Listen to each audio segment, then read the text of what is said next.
እስራኤል የመጀመሪያው አገር ሆናለች ለሶማሊላንድ እውቅና በመስጠት ብዙ ጊዜ ሰው ይረሳዋል በትምህርቱም በሁሉም በሚዲያው በምንም እስራኤል የቀይ ባህር ሀገር ናት። የኢትዮጵያ መንግስት በጉዳዩ ላይ ጸጥ ያለበት ትልቅ ምክንያት አለው። እስራኤል ኢንትረስት ካሁን በኋላ ከሰሜን ብቻ ቀይ ባህር ተወስኖ የሚቀር ሳይሆን ገልፍ ኦፍ አደን በቃ ሽሚያ ነው። አሁን ለምን ይሄ ሁሉ ትሪገር ያደረገው ምንድነው? ጅቡቲ ያለው ሁኔታ ነው።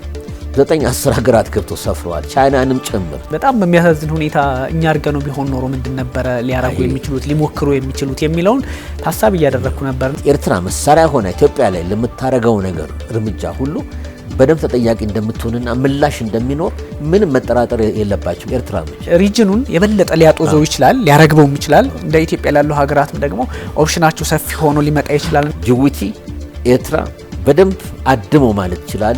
ሴራ ውስጥ አሉ። ፋክት ነው። እስራኤል እውቅና ሰጠች ማለት ዲፕሎማቲካሊና ካለው የቀጠናው ባህሪ አንጻር ትልቅ ትርጉም ስላለው ነው። ኢትዮጵያ እውቅና ብትሰጥ እኔ ያን ያህል ጉድ የሚያሰኝ አይደለም። ጤና ይስጥልን ተመልካቾቻችን፣ የተለያዩ ዓለም አቀፋዊ ጉዳዮችን በጥልቀት የሚዳስሰው ኤንቢሲ ዓለም አቀፍ ተጀምሯል። ዛሬ እንግዳ ይኖሩናል። ፕሮፌሰር ብሩክ ኃይሉ ናቸው። እንግዲህ እርስዎ በባለፈው በረቡዕ ፕሮግራማችን በደንብ አስተዋውቀናል። ዲፕሎማትም ኖት። አሁንም በኢንተርናሽናል ሪሌሽንሺፕ መምህርነት በፖለቲካል ሳይንስ ውስጥ አሉ። የሀገራችን ሚዲያዎች በማማከር ኢትዮጵያን ወክለው በተለያዩ የዲፕሎማሲ ጉዳዮች ላይ ይሰራሉ እና በጣም በርካታ ከዚህ ቀደምም በዩኔስኮም ውስጥ ትልቅ ቦታ ነበሩት። እነ ሀረርን እስከ ማስመዝገብ ደርሰዋል። ትልቅ ሚና ነበሩት ከአክሱም ሐውልትም ጋር በተለያየ አጋጣሚ ኢትዮጵያን ለበርካታ ዓመታት አገልግለዋልና አሁን ደግሞ በትክክል ኢትዮጵያ ጋር ግንኙነት ያለው ጉዳይ ስለሆነ እርስዎ በጣም በተጣበበ ጊዜ ነው ያመጣሁት። እጅጉን አመሰግናለሁ ስለመጡ። በጣም ብሬክ ስሩ የሆነ ጉዳይ ስለመጣ ነው። የሶማሊላንድን ጉዳይ ነው። እንግዲህ እንደሚታወቀው እስራኤል የመጀመሪያው አገር ሆናለች ለሶማሊላንድ እውቅና በመስጠት ለኢትዮጵያ ተለየ ትርጓሜ ያለው ነው። ኦፍ ኮርስ ከዚህ ቀደም መሪዎቻችን እኛ እንግዲህ አንደኛ ባንሆን እንኳን ሶስተኛ አንሆንም ይሉ ነበርና ጠቅላይ ሚኒስትር መለስ ዜናዊና ትልቅ ትርጉም አለው። የኢትዮጵያ መንግስት አቋም ምን ይሆን ይችላል የሚለው የሚታይ ቢሆንም ግን ፖለቲካሊ በደንብ ስለሚረዱት አካባቢውን ባለፈውም ፕሬዲክት አድርገው ነበረ።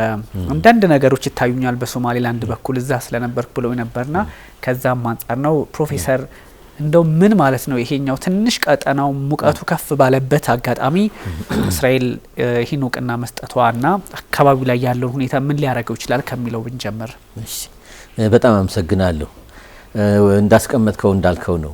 በጣም አዲስ ምዕራፍ ውስጥ እየገባን ነው። ያን ስል ሶማሊላንድ ብቻ አይደለም፣ ራሱ አካባቢው እኛንም ጭምር በሙሉ አካባቢ ሀገራትን በሙሉ እስከ ፐርሺያን ገልፍ ድረስ ኢፌክቱ የሚሰማ ይሆናል።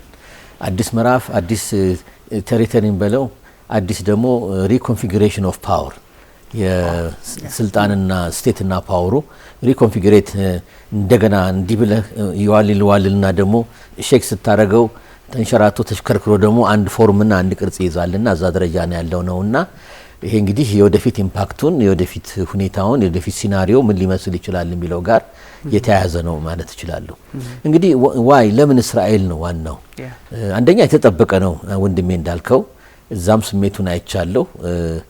they are ready ሀገር ናቸው። ሀገር ሆነው 34 አመት ወደ 35ኛ አመት እየገቡ ናቸው። ተወልደዋል። ዝም ብሎ የተጸነሰ አይደለም፣ ተወልደዋል። ነገር ግን ተወልዶ በብሌኑ እየታየ አናቅህም ዲፋክቶ ኤግዚስት የሚያደርግ ሀገር ነው። ነገር ግን አናቅህም የሚል ነው የኢንተርናሽናል ኮሚኒቲ ሪስፖንስ።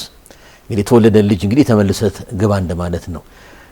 በፊትም ቢዋለው 34 አመት ሰው ጸጉሩም ገባ ብሏል።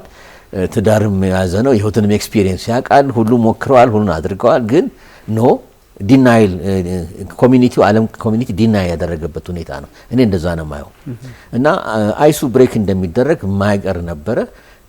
የቀረው ጥያቄ ቢኖር መቼ ነው የሚደረገው፣ ሁለተኛ ደግሞ ማን ነው የሚያደርገው የሚል ነው። ሁልጊዜ የመጀመሪያ መሆን ማንም አይፈልግም።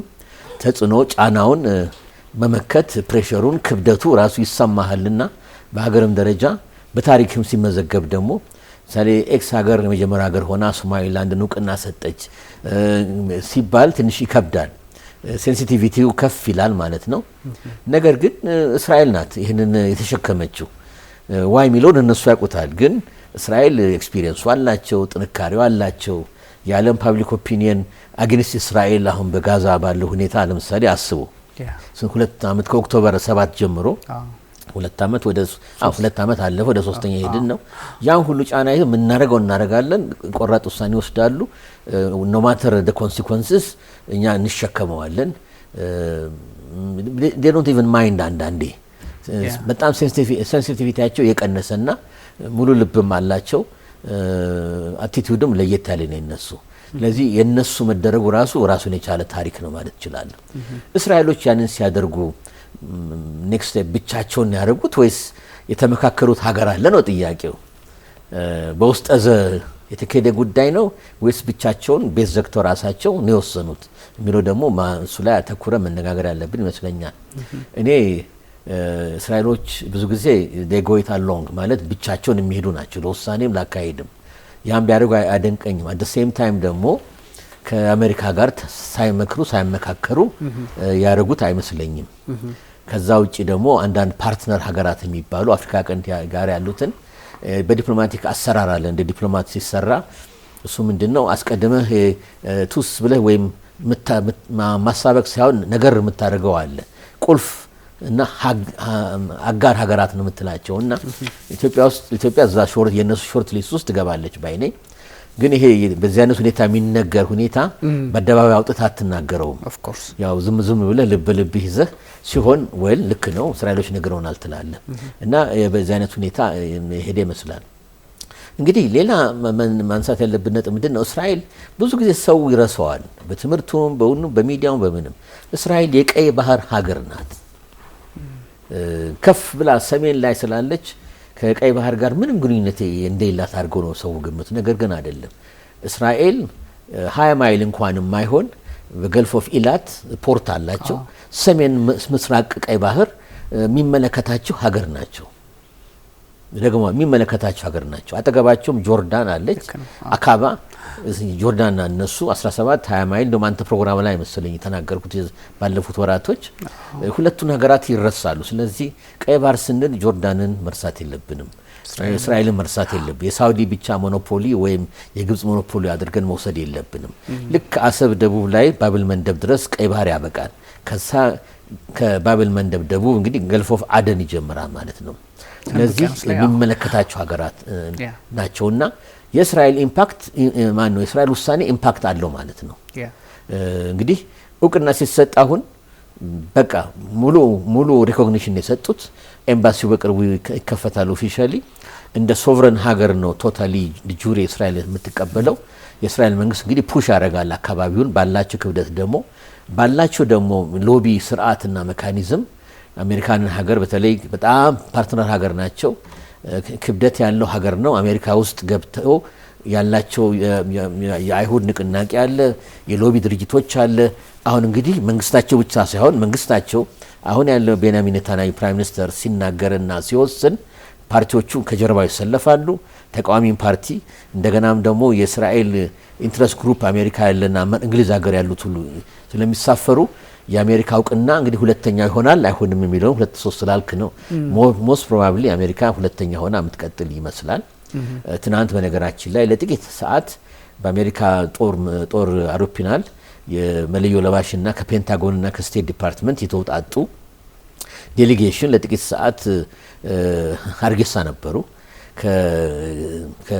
ከውጭ ጉዳይ ሚኒስትሩና ከዴፒቲ ሚኒስትር ዴታው ጋር ተነጋግረዋል ከሌላም ከፍተኛ ኃላፊዎች ጋር ተነጋግረው መጥተዋል ምን እንደመከሩ አልተነገረም ነገር ግን መምጣታቸው ራሱ በተለይ በዚህ ቀን በትናንት ቀን በእውቅናው ቀን ራሱን የቻለ እንድምታ ይኖረዋል ማለት ነው እና ለመንደርደሪያ ይሄን ይላልው ትክክል ነው ፕሬዚዳንት ዶናልድ ትራምፕ ምናልባት ጉዳዩን በይደር ይዘዋለው ብለዋል የሚሉ ሀሳቦችም እየተሰማ ነበረ ግን በዚህኛው መንገድ ደግሞ ስትመለከቱት እንዳሉት የእስራኤል ፖለቲከኞች ይሄን ቁልፍ ውሳኔ እንግዲህ እዚህ አፍሪካ ቀንድ ላይ መጥተው ሲወስኑ ብቻቸውን እንደማይሆን ከዚህ በፊት ሃውስ ኦፍ ኮመን በዩኬ ውስጥ በስፋት ሲነሳ የነበረ ጉዳይ ነው በአሜሪካ ኮንግረስም ባለፈው ርዕሶ ሲያነሱት የነበሩት እነ ሴናተር ቴድ ክሩዝ ያነሱትም ይታወሳልና ትራምፕም የተወሰነ መለሳለስ አሳይተው ነበረ ሰኔ ላይና ይሄ በግልጽ የሚያሳየው ነገር አለ ምንም ጥያቄ የለውምና እንደዚህ አይነት ነገሮች ሲኖሩ ከዚህ በፊት እርሶም የረቡ ፕሮግራማችን ላይ ሶማሌላንድ እኮ ከእስራኤል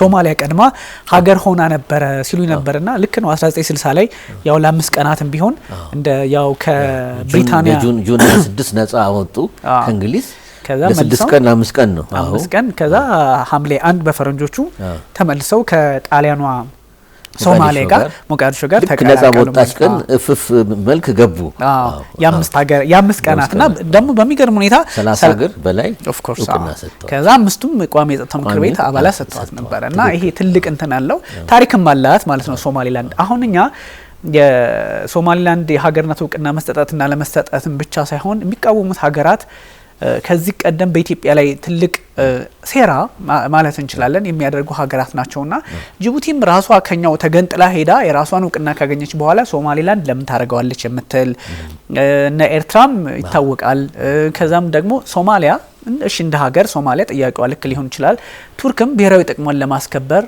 ኦልሞስት የሶማሊያ ፖለቲካ ውስጥ ያለች ሀገር ሆናለች ቱርክ ግብጽ አንድም ኢትዮጵያ ተሳስባታለች አንድም በቀይ ባህር ደግሞ ከኔ በላይ ማን አለ በኤደን ባህር ሰላጤ አካባቢ መንቀሳቀስም የመፈለግ ነውና የእስራኤል ወደዚህ መምጣት እንግዲህ በሆነ አጋጣሚ ኢትዮጵያ እንደ ጠላት የሚያዩ ሀገራት ናቸው በዙሪያችን ያሉት እንግዲህ ምንም ማድረግ አይቻልም ወዳጅነን ብለን ብናስብም ከጅቡቲን ጨምሮ የሚያረጉብን ጫናዎች ከዚህ ከባህር በር አንፃር እናቃለና የእስራኤል እዚህ ቦታ ላይ መምጣት ለኢትዮጵያ እኔ እንግዲህ በግሌ እንደ እንትን አይዋለው የተለየ ሰዎች ከጋዛ ጦርነት ጋር ይሄን ጉዳይ ማገናኘት የለባቸውም አሁን የብሔራዊ ጥቅም ጉዳይ የቀይ ባህርና አክሰስ የማግኘትና ያለ ማግኘት የኢትዮጵያ መንግስት በጉዳዩ ላይ ጸጥ ያለበት ትልቅ ምክንያት አለውና ከዝምታው አንፃር ምዕራቡ ዓለምም ነቃ ያለ ነው ምዕራቡ ዓለም በጉዳዩ ላይ ዝም ብሏል እና አረብ ኤምሬቶች በጉዳዩ ላይ ጸጥ ብለዋል እና ካታር ምንም እንኳን በጋልፍ ኮርፖሬሽን በሚባለው በምክር ቤቱ ሐሳብ ተጋራ ቢባልምና ምናልባት እዚህ ላይ ኢትዮጵያ እስቲ ብዙ ማለት ይቻላል እንግዲህ ከየት እንጀምር የሚለው እሺ ለየት ለማለት ከቱርክ እንጀምረን ወደ እስራኤል ወደ ሌላ መጣል አሁን ቱርክ የራሳቸውን አቋም አላቸው ቱርክ አንደኛ ከታሪካዊ ፖለቲካ ታሪካዊ ዳራት እንጀምር ለአካባቢው አዲስ አይደሉም ቱርክ በተለይ በኦቶማን ቱርክ ጊዜ አካባቢውን በሙሉ ግብጽ ራሷ የነሱ ኮሎኒ ነበረች ለብዙ አመት ኋላ ነው እንግሊዝ የተረከበችው ኦቶማን ቱርክ ኢምፓየሩ ስርዓቱ የፈረሰ የተዳከመ ሲሄድ ብዙ ቴሪቶሪ ሉዝ ያደረጉ ወደ ቱርክ ተሰብስበው አሁን ያለችው ቱርክ ላይ ቀሩ ቱርኮች ማለት ነው እና ፑንትላንድም ሆነ በተለይ ታች ሞቃዲሾ ድረስ ብዙ ኢንትረስት አላቸው ብዙ ቪዚቢሊቲው ነበር ምጽዋም ዛም አካባቢ ነካ ጥልቅ የሚሉበት ሁኔታ ነበር አሰብሳሞር ወደ ላይ ታችም ስናይ በዛ መልክ ማሰብ አለብን ቱርክ አሁን ምንድነው ትንሽ ስታቢሊቲ በኢትዮጵያ እርዳታ ሶማሊላንድ ሞቃዲሾ ካገኙ በኋላ ገብተውበታል የት ሞቃዲሾን የፌደራል መንግስቱን ለማገዝ ጥረት ያያረጉ ነው ለምሳሌ ፖሊስ ኃይል ያሰለጥኑላቸዋል ኢኮኖሚክ ኩባንያዎችን ኢንቨስትመንት ያያረጉ እየገቡ ነው በሰፊው ባይሆንም ለሞቃዲሾ የሞቃዲሾ መንግስትን ማማከርና ማጠናከር ትሬኒንግ መስጠት ላይ ወታደሮችን ገብተውበታል በሃይማኖቱም አሁን ስልጣን ላይ ያለው ፕሬዝዳንት ኤርዶጋን ሴንተር ራይት ፓርቲ ነው ሃይማኖቱ ላይም ጠበቅ አድርገው የሚይዙ ናቸው በጣም ማለት አይደለም ስለዚህ ሞስክ መስራት የሃይማኖት ትምህርት ቤት ተቋማትን መስራት በሰፊው ሞቃዲሾና አካባቢው እየተሰራ ነው በዛ ገብተውበታል ግን አሁንም ቢሆን ሶማሊላንድ ውስጥ ጠልቀው ሶማሊያ ውስጥ ገብተዋል ማለት አይደለም ራሱ አሁንም በነገራችን ላይ የሞቃዲሾ መንግስት ባናዲርና አካባቢውን እንኳን ለመቆጣጠር ጣር ውስጥ ገብተዋል በተለይ አልሸባብ አሁን ባለፉት አመት ተኩል በተጠናከረ ሁኔታ እየገፋ በመምጣት 30 ኪሎ ሜትር አፍደራ የምትባል ከተማ ላይ ባልሳሳት እንደዛ አይነት ስም ያለ ከተማ እስከ 30 ኪሎ ሜትር ድረስ እየመጡ ቻሌንጅ ያረጓቸው እየተዋጉ እየለቀቁ እየወጡ አንዳንዴም ለጥቂት ቀናት እያያዙ የሚመለሱበት ሁኔታ አለና ቱርክ በዛ መልክ ዳይሬክት ኢንተርቬንሽን ሚሊታሪ ሊገብተው አልረዷቸውም እና የነሱ ይፈልጋሉ ይላሉ የቱርክ ኢንትረስት ከሚሊታሪ ሴኩሪቲው ከታሪኩ በተጨማሪ ምንድነው ኢኮኖሚክ ኢንትረስት አላቸው ይሄ ተዝቆ ገና ያላለቀውን እንዲያኖቅ ያኖስ ውስጥ ያለውን ሀብት በተለይ የአሳ ሀብት መቋደስ ይፈልጋሉ ጠንከር ያለ ፊሺንግ ፍሊት አላቸው ቱርኮች በደንብ ሀገራቸውም የፊሺንግ ኢንዱስትሪ ዴቨሎፕ አድርገዋል ሶማሊያም ሎካል ኢንዱስትሪዎችን ያቋቋሙ እዛ ውስጥ የቱርክ ባለሀብቶች እየተሳተፉ ነው ኦይልና ጋዝም ኤክስፕሎሬሽኑም እዛም ገብተው መሳተፍ ይፈልጋሉ። ኬንያ ጋር ታች ኪሲማዮ አካባቢ ኦፍሾር ኦይል ተገኝቷል። ከኬንያ ጋርም እስከ ኢንተርናሽናል ኮርት ተካሰዋል። ይሄ እንግዲህ ምን ይጭራል? ተስፋን ይጭራል። እንደ ቱርክ አይነት ሀገራት ኢኮኖሚያቸው የዳበረ ኋላ ማላይ ሪል ያደርጋሉ። ሞቃዲሾ የለውም። ስለዚህ ገንዘቡንም ካፒታሉን ማሽነሪውንም ከነሱ ጋር ኖሃኑም ቴክኒኩንም ስለሚፈልጉ ያደርጋሉ። ሌላ ነጥብ ቱርክ ላይ ብዙ ቆየሁ። ወደ ሌሎቹ ሀገር ሄዳለሁ ጊዜ ለመቆጠብ። ቱርክ ለምንድን ነው እንዲሮጠው? ለምሳሌ ትክክል አይደለም እውቅና እስራኤል መስጠት የለባትም የሚለው አንድ ከእስራኤል ጋር አተካራ አላቸው። በፍልስጤም ጥያቄ፣ በሲሪያ በመሳሰሉት እንግዲህ አሁን ሲሪያ ኢራቅ ስንል መርሳት የሌለብን የኦቶማን ቱርኮች ፕሮቪንሶች ክፍለ ሀገሮች የነበሩ ናቸው። በደከሙበት ጊዜ እንግሊዞች አስለቅቀዋቸው እንግሊዝና ፈረንሳይ ኮሎኒ አድርገው አዲስ ቅርጽ ሰጥተው ሌባኖንን ጭምር ማስተዳደር ጀመሩ እንጂ ቱርክ ራሱ ፍልስጤም የሚባሉ ኢየሩሳሌም ድረስ ሁሉ ቱርኮች ኮንትሮል ያደርጉት ነበር ለብዙ ምዕተ ዓመታት እና ይሄ መረሳት የለበትም። እና አሁን ለምንድን ነው የሚቃወሙት ስንል ራሳቸው ሁሉም ሀገር እኮ አንዳንድ ሜንት የሚለው የራሱ ቁስል ሲኖረው ነው። የቱርክ ቁስል ምንድነው? ኩርድ ነው። ኩርዲስታን አንድ እስከ 20% ገደማ የቱርክ ፖፑሌሽን 18 እስከ 20 ኩርዶች ናቸው። ኩርዶች የመገንጠል ጥያቄ አንስተዋል፣ እየተዋጉም ነው። መሪውንም ኦቻላንን ይዘውት በሴክሬሲና በምን የስንት ዓመት በፊት በእነሱ ስር ቁጥጥር ስር ወድቋል።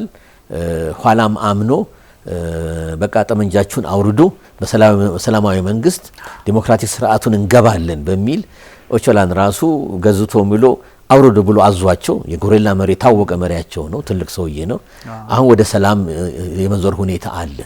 ስጋት አላቸው ቱርኮች። የመገንጠል ጥያቄ ላይ ሲመጣ ጠንካራ የሆነ አቋም አላቸው። ኤኒ ሴፕሬቲስት ቴንደንሲ የሆነ ፖለቲካል ፌኖሜናና ኢሹዎች ዓለም ላይ ሲኖሩ የመጀመሪያ ረድፍ ተቃዋሚ ከሚባሉ ሀገራት ቱርኮች ናቸውና ይህንንም መርሳት የለብንም።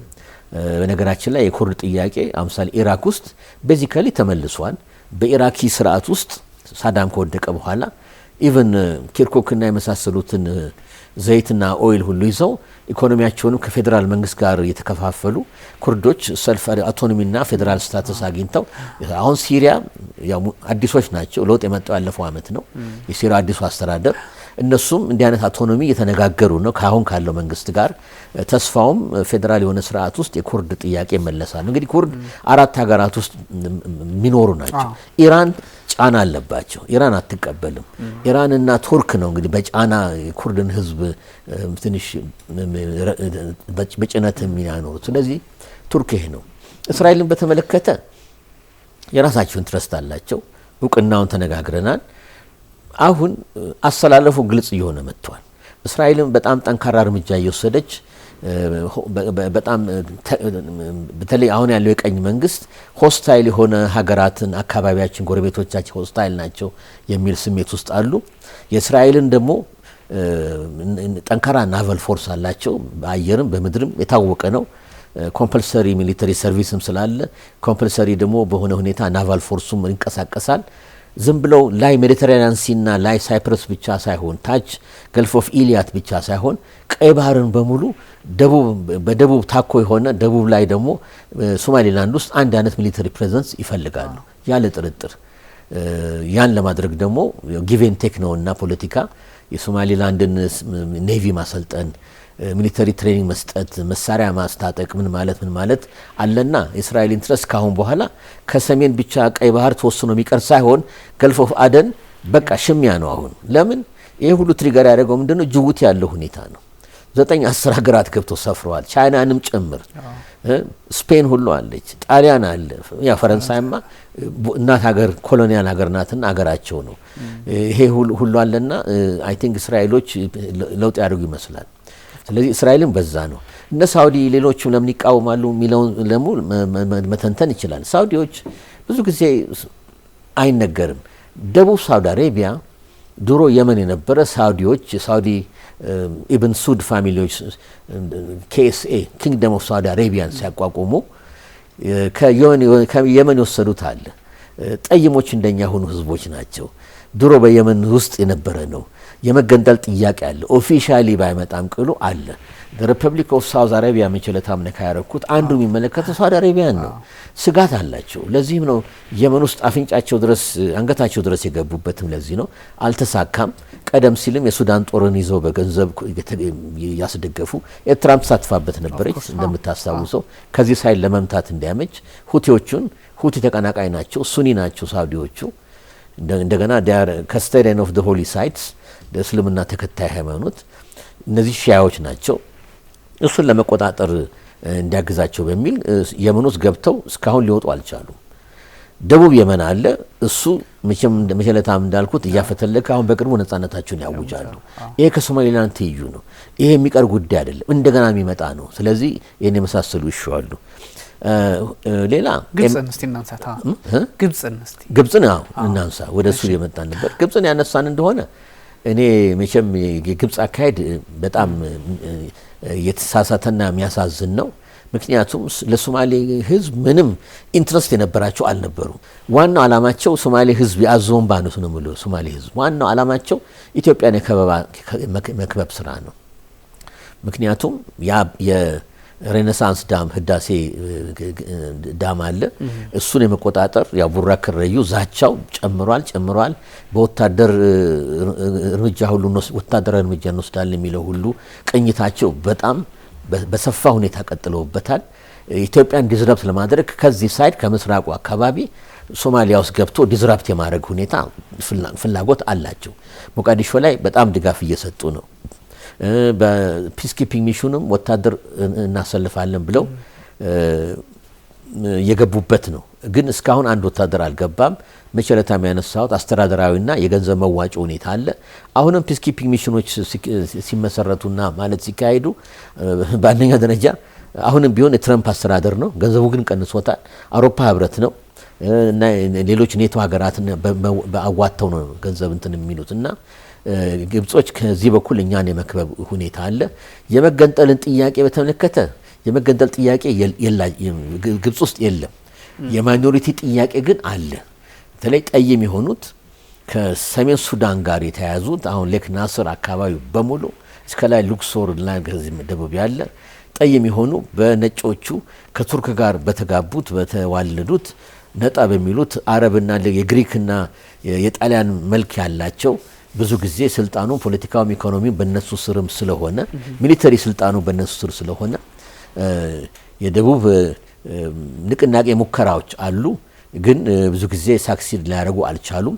ግብጾች የሚፈሩት ምንድነው? ሃይማኖታዊ ንቅናቄ ነው የሚፈሩት። የብራደርሁድ ሙስሊም ብራደርሁድ ያው በህዝብ የተመረጠውን ፕሬዚደንት ሁሉ አልሲሲ ጀነራሉ ነው ስልጣን የገለበጠው ሙርሲን ማለት ነው። ያ ያሰጋቸዋል። ስለዚህ የኢትዮጵያ ፋክተር ነው ግብጾችን እዚህ ድረስ እንትን የሚላቸው። እንግዲህ አሁን ኮንክሪት በሆነ ሁኔታ ያለፈውን አመት ወዲህ ስናይ ግብጽ ብቻዋን ሳትሆን አስፈጻሚ እና ተላላኪ ሀገራት በደንብ እየፈለገች ነው። ሁለት ሀገር አግኝታለች። የሚያሳዝን ነው። እያንዳንዱ ሀገር የራሱ ክብር አለው። ነገር ግን ኤርትራ በአንደኛ ደረጃና ጅቡቲን አሰልፈው ይዘው የመምጣት ሁኔታ ነው የምናየው። አሁን በቅርቡ የተደረገው ውሳኔ አሰብን ኤርትራ ያው ካይሮ ሲመላለሱ ነበር ፕሬዝዳንት ኢሳያስ። አሁን ውጤቱ ምንድነው የሆነው? በግልጽ ባያወጣም ቅሩ አሰብን ፖርት ኤክስፓንሽንን በሚል ከቨር ኢኮኖሚክ እንቅስቃሴና ኢነርጂይዝ አካባቢ ለማድረግ በሚል ከቨር እዛ አሰብ እንደሚገቡ ጅቡቲም እንደዚሁ ፖርት እንደተሰጣቸው ዶራሌን እንደተሰጣቸው ይሄ የሚያሳየው ምንድነው? አሁንም ኢትዮጵያን ከበባ ነው። አሰብን ግልጽ አድርገን ስላስቀመጥን ከዛም እኛን በነገራችን ላይ ይሄ የሚፎክሩት ጦር ሰበቃና አንድ አይነት ሚሊተሪ እኔ እንደ አድቬንቸር ነው የሚቆጥረው። ምክንያቱም ኢትዮጵያን የነካ እነሱ ምንም ያቃሉ ነው የሚለው። ግን ብዙ ጠንቅ ለራሳቸው ለህልውናቸው ለህዝባቸው ለሀገራቸው ኖረዋል። ኤርትራም ኢትዮጵያን አስጠልለው ኤርትራኖች ኢትዮጵያ ጠላት የሆኑትን ማንካት ለኤርትራ መንግስት ህልውና ለሀገሪቷም ህልውና ከባድ እንደሆነ ማወቅ አለባቸው። ከዚህ ከወዲሁ ኢትዮጵያ መንግስትም እንደ በዘዴና በዘዴ ተናገሩት እንጂ በግልጽ ብሩታሊ ኦነስት ሆነን በግልጽ ጉዳዩን ስናስቀምጠው ኤርትራ መሳሪያ ሆና ኢትዮጵያ ላይ ለምታረገው ነገር እርምጃ ሁሉ በደም ተጠያቂ እንደምትሆንና ምላሽ እንደሚኖር ምንም መጠራጠር የለባቸውም ኤርትራኖች። ምንም ጥርጥር የለውም። ማንም በህልውናው ባንገቱ ሲመጣ ዝም ብሎ ሚያ የለም። ጅቡቲም ይሄን ሁሉ ገንዘብ እየታፈሰ በየአመቱ በነጻ ሳይሆን ፖርታቸውን ሰጥተውን ነው ኦፍ ኮርስ እኛም የተጠቀምን እንደ ሞኝና እንደ ጅልነትም የኛ ቤኒቮለንት የኛ ቅን ልቦና እየተቆጠረ አንድ ትንሽ ሀገር ያንድ የአዲስ አበባን ክፍለ ከተማ የማይሆን ህዝብ ያለው ፋክት ነው። ፋክት ነው። ማንም መጥቶ ሊከራከር ይችላል ከኛ ጋር ለመናቅ አይደለም። ፋክቱ ይሄ ነው። ኢኮኖሚያቸው 60-50 በመቶ በላይ በኢትዮጵያ ህዝብ ሀብት ላይ የተመሰረተ የሚጠጡት ውሃ የሚበሉት ምግብ ሁሉ ሳይቀር ያን ያህል እንዲህ ሪስክ ተወስዶ ከግብጽ ጋር ማበር እብደት ነው የምለው። ላለው መንግስትም ያዋጣ አካሄድ አይደለም።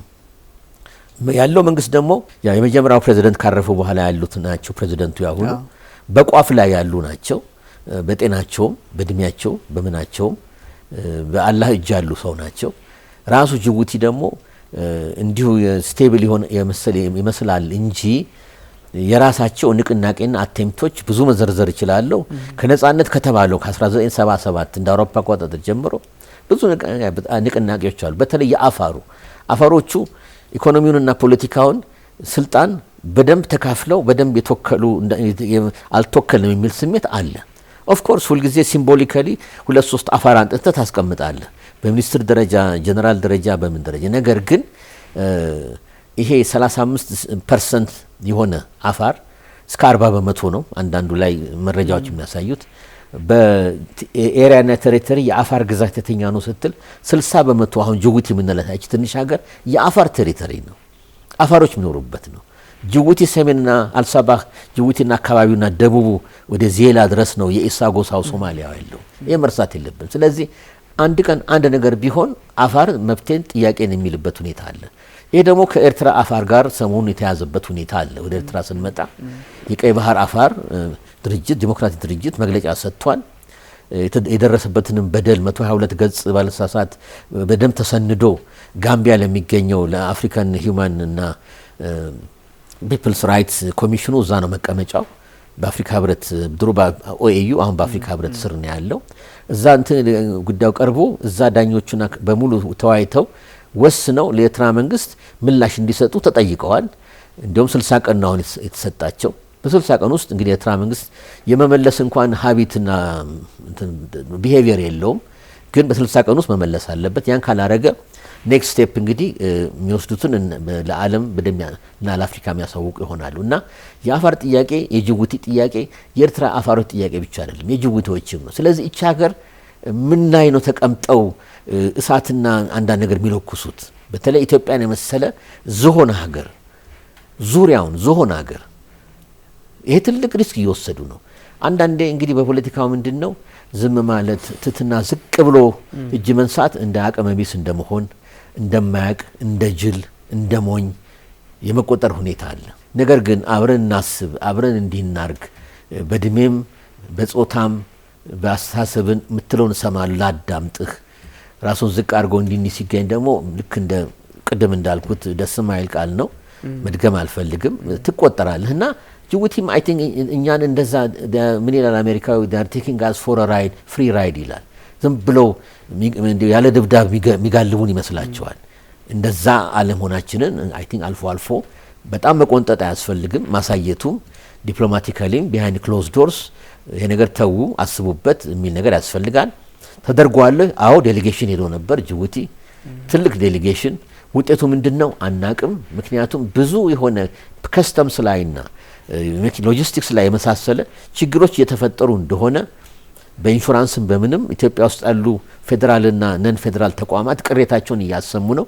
ተከታትለው እንደሆነ ተመልካቾቻችን ለዛ ምላሽ ራሱ የንግዱ ህብረተሰብ ቻምበር ኦፍ ኮሜርስ ሳይቀር ምላሽ እንደሚያስፈልግ ተጠይቀዋል።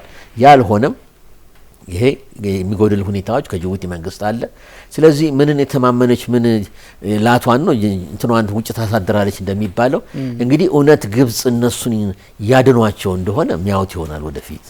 ሁሉም ራሱን ነው የራሱን መቀመጫ ነው የሚከላከለው፣ ሁሉም ጥቅጥጉን የሚይዘው እንጂ ለጅቡቲ መለብለብ አደይነፍ ግብጾች ይፈልጋሉ አለለም። ግን እነሱ ግብጾች እነሱንና የኤርትራን መንግስት እስከ መጨረሻው ድረስ ግን የመጠቀም ፍላጎት እንዳላቸው በግልጽ እያየን ነው። አሁን እነሱ ላይ ኤርትራ ላይ ሆነውና ጅቡቲ ላይ ሆነው ኢትዮጵያን በተለይ ኤርትራኖች ኢትዮጵያን ተቃዋሚ ድርጅቶች በሙሉ በማስታጠቅ ኢትዮጵያ ውስጥ ኬዎስ በመፍጠር ኢትዮጵያ ውስጥ ቅሬታ ያላቸው ፖለቲካ ድርጅቶችን ሰሜን ኢትዮጵያ ቲፒኤልኤፍን በተለይ ኤርትራኖች በደንብ ይዘው ጠምደው የሚሉት ያው መጣመድ ማለት ነው ትርጉሙ።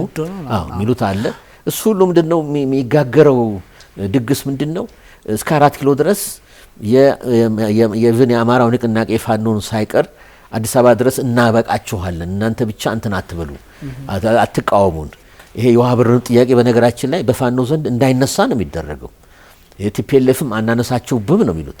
በነገራችን ላይ መጀመሪያ ላይም ይሄ ድርጅት ነው ለዛ ኢትዮጵያን ህልውና ያዳረገው ኮምፕሮማይዝ ያደረገው። ይሄ ታወቀ ነው። እና ግብጾችን በተመለከተ እዚህ ድረስ ደርሰዋል፣ መዳፈር ደረጃ ደርሰዋል። ሚዲያውን በተለይ እንደ አንድ ሚዲያ እንትን ለማስተማርም ለምንም ግባ ስለምጠቀም ለራሴም ግንዛቤ የአረብኛውን የተተረጎመውን እያየ በእንግሊዘኛው ስታይ በሚገርም ሁኔታ ይሄ አታሞ በጣም እየተመታ ኢትዮጵያን ዙሪያውን የመክበብ ሁኔታ እስከ ቤንሻንጉል ጋምቤላም ታች ድረስ የመሳሰለውን እንቅስቃሴዎች በደንብ በግልጽ እያየን ነው። ይሄን ደግሞ መንግስት አያቆም ማለት አንችልም። ያው ሴኩሪቲ አለ፣ ኢንተለጀንስ አለ፣ ማወቅም አለበት። ሚሊተሪሊ አገራችን ሬዲ መሆን አለባት። እንደገና ደግሞ ይሄ ፕሮቮኬሽን ደግሞ ምላሽ ሲሻ ደግሞ መመለስም አለበት፣ ይጠበቃልም፣ ፓብሊኩም ይጠብቃል ያን እንደሚደረግ። ስለዚህ እነዚህ ሀገራት ናቸው የገቡት። የሳውዲዎቹ የሚገርም ነው። አንደኛ ኢሚዲየትሊ አይመለከታቸው እንደ ቀረብ ያሉ አይደሉም ለኛ። ነገር ግን እዚህ ኢኩዌሽን ውስጥ ሚናቸው ምን እንደሆነ ግልጽ አይደለም። ምክንያቱም ከኢትዮጵያ መንግስት ጋር ኮርዲያል የሆነ ግንኙነት አላቸው።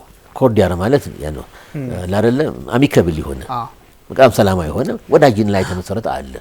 ከዛ ውጪ ግን ምን አቺቭ ለማድረግ እንደሆነ ግልጽ አይደለም። የመገንጠሉ ጥያቄ ቅድም አብራርቻለሁ። ስጋት አላቸው የተቀመጡበት ችግሮች ስላላቸው እና አይ ቲንክ እነዚህ ሀገራት እንትን ይላሉ። አሜሪካን በተመለከተ ሚስተር ትራምፕ ወደ አንተ መልሷል። ይቅርታ ረዘምኩት። የትራምፕ አስተዳደር እሳቸው ራሳቸው ዳይሬክትሊ ቀን በቀን ባይከታተሉትም ነገር ግን እስካሁን ባላቸው ጠባይ የታወቀው ምንድነው የአሜሪካንን ብሔራዊ ጥቅም በሚያስከብር ሁኔታ ናይጄሪያ ድረስ መደብደብ ሁኔታ ተደርሷል። ቬኔዙዌላን አንቆ መያዝ ሁኔታ እያየን ነው እና አይደለም። ስለዚህ ቀይ ባህር ቢያደርጉት ባብል መንደብ አይደንቀኝም ለማለት ነው። ትእዛዝ ለመስጠት ደግሞ ወደ ኋላ አይሉም። ሰውየው ዝም ብሎ ምታ አርግ ነው የሚሉትና የአሜሪካ ሚሊተሪ ፕሬዘንስ እንደሚያስፈልግ ድሮም የታመነ ነው። አሁንም ታምኖበታል ማለት በርበራ ላይ ለሶቪየት ህብረት አሳልፎ ላለመስጠት። ለምን የሱዳን መንግስት የአልቡርሃን የሚመራው መንግስት ፖርት ሱዳንን ግልጽ በሆነ ሁኔታ ለሶቪየቶች ሶቪየት ላለው ራሽያ ፌዴሬሽን መስጠታቸው በግልጽ እያየ ነው። ስለሆነ ለሱ ካውንተር ሜዥር በተለይ በሚያመች ሁኔታ ህንድ ውቅያኖስን ሁሉ መግቢያና መውጫን የሚቆጣጠረው ከላይና ከታች የአሜሪካ ሁኔታ እስራኤል ከላይ አለች። እንግዲህ ግብጽም ካልተጣላቻቸው የአሜሪካ ፓርትነር ናት። በነገራችን ላይ ሄቪ የሆነ የአሜሪካ ኢንፍሉዌንስ አለ ግብጽ ውስጥ ሚሊተሪ ላይ በተመለከትን ከሰሜንና እስራኤልና ግብጽና ከታች ይሄን የመያዝ ፍላጎት አለና የአሜሪካ ኢንትረስት ይሄን ይመስላል ማለት እንችላለን። በጣም ጥሩ። ይሄን ሁሉ ያነሳ ነው የነዚህ ሀገራት ድምጽ ከፍ አድርጎ መውጣት ከራሳቸው ጥቅም አንጻር እንደሆነ ለማሳየትና በዛ ላይ ደግሞ ቀጠናው በጣም ሴንሲቲቭ የሆነ መምጣት ነው የሚያሳየውና በጣም በሚያሳዝን ሁኔታ እኛ አድርገነው ቢሆን ኖሮ ምንድን ነበረ ሊያረጉ የሚችሉት ሊሞክሩ የሚችሉት የሚለውን ታሳቢ እያደረኩ ነበርና እስራኤል ላይ ግብጽ በጣም በተደጋጋሚ በሚያሳዝን ሁኔታ በዚህ በጋዛው ጦርነት በራፋ በኩል በጠቅላይ ሚኒስትር ቤንያሚን ኔታንያሁ ትእዛዝ ራፋን ክፈች ዝጊ እየተባለች እንትን ስትል የነበረች አገር ናትና አዎ ያን ያህል በሚድል ኢስትም ጫና መፍጠር የሚችል አገርም አይደለችም። አሁን ደግሞ በአረቡ ዓለም እንግዲህ እነ ካታር እነ አረብ ኤሚሬቶች ራሷ ሳውዲ ሌላ ደረጃ ላይ ደርሰዋል። ብዙም ቦታ እየሰጧት አይደለምና ትንሽ ትራዲሽናል የሆነውን ዲፕሎማሲ የመከተል ፍላጎት እንዳላቸው እና አልሲሲ ያሳያል። እዚህ ቦታ ላይ መምጣት በደንብ እርሱ እንዳነሱት የሀገራቱ ፍላጎት ይሄ የነዚህ ሀገራት ፍላጎት በደንብ ያነሷቸው እርሱ ሲመለስ ወደ አውሮፓም ነው የሚሄደው፣ ወደ አሜሪካም ነው፣ ወደ ብሪታንያም ነው የሚሄደው። ጉዳዩና ቀላል አይደለም። የጅቡቲም መነጫነጭ የአንዳንዶቹን ጥቅሜ ለምን ቀረ ነው። ኢትዮጵያ ሁል ጊዜ እየታለበች መኖር አለባት ነው። የነ ጅቡቲም በዙሪያችን አሉ ወይም ደግሞ አጌንስቶ ኢትዮጵያ ሆነው የቆሙትን ሀገራት ስንመለከታቸው ያን ነው። በጣም በሚያሳዝን ሁኔታ ኤርትራ እስራኤል በግልጽ እንግዲህ በቃ ገባች ሶማሌላንድ ሀርጌሳ ፖለቲካ ውስጥ በደንብ ትንቀሳቀሳለች። እነሱ የሚሉት ያው እንግዲህ በቴክኖሎጂ በግብርናው አብረን እንሰራለን ነው። ያው ብዙ ነገሮች እዛ እንደሚሰሩ ይጠበቃልና ሜቢ እንደዚህ አይነት ኃይል ሲመጣ ዲፕሎማቲክ ባክላሽ ይኖራል፣ እያየናቸው ነውና ይሄ ሴንሲቲቭ በሆነው አካባቢ ላይ አዲስ ሪጂናል ጡዘት ሊፈጥር ይችላል የሚል ሀሳብም አለና እስራኤል እንግዲህ ሁቲዎችን በዛ በቀይ ባህር በኩል በአልመንደብ በኩል ትቆጣጠራለች ወይም ደግሞ ከዛ እየተነሳች ጥቃት ልትሰነዝር ትችላለች። አዎ ጥቃቷን መሰንዘር ትችላለች። በሚገርም ሁኔታ ኢራን እኛ እስከገባንበት ሰዓት ድረስ እንግዲህ ወደውንተ ነው በኋላ ምን እንደሚወጣ በጉዳዩ ላይ ምንም ያለችው ነገር የላትምና ብዙ ሀገራት ግራቀኝ እየተመለከቱ ነው። እንደው የኢሳያስ አፈወርቂ እንዴት አልፈጠኑም በዚህ ጉዳይ ላይ እንዴት አልፈጠኑም የሚል ጥያቄ እየተነሳብኝ ነበርና የሪጅኑን የበለጠ ሊያጦዘው ይችላል፣ ሊያረግበውም ይችላል። እንደ ኢትዮጵያ ላሉ ሀገራትም ደግሞ ኦፕሽናቸው ሰፊ ሆኖ ሊመጣ ይችላልና እንዴት አስቻላቸው የሚለውን ከጠላትነት ሜንታሊቲ ሳይሆን እንደው ጀስት እንግዲህ ይሄ ነው። ኤርትራ ሲሆን መገንጠል ይፈቀዳል፣ ሌላ ሲሆን መገንጠል አይቻልም የሚል ብዙ አቋም አላቸው። ኢሳያስ ታውቃለህ፣ እንደዛ ነው አቋማቸው። ግን ለራስ ሲሆን ደግሞ ለራስ ሲቆርሱ ነው ነገሩ። ኤርትራ ቢኮ ጀስቲፋይድ ነው የሚለው እና እኔ ላ አይደለም አሁን ዝም ያሉትም አይ ቲንክ ግራ ገብቷቸው ወይም በደም ጊዜ ወስደው እንጂ አንድ አይነት መግለጫ ከአስመራ ይሰጣል የሚል ግምት ይኖረኛል። ሞስት ፕሮባብሊ ምንድነው የሶማሊላንድን የእስራኤል እንዲህ አይነት አቋም የሶማሊላንድን ቴሪቶሪያል ኢንቴግሪቲ ጃፖርዳይዝ አድርጎታል፣ ያረጋል፣ እውቅና መስጠት አይገባም ነበር የሚል ይህን ኮንቴንት ይዘት የያዘ አጭር መግለጫ ጠብቃለሁ። ግን ሁለቱን ፓራሌል እንደማወዳደር እፈልጋለሁ። ለምሳሌ ሶማሊላንድና ኤርትራን እስቲ እናወዳድር።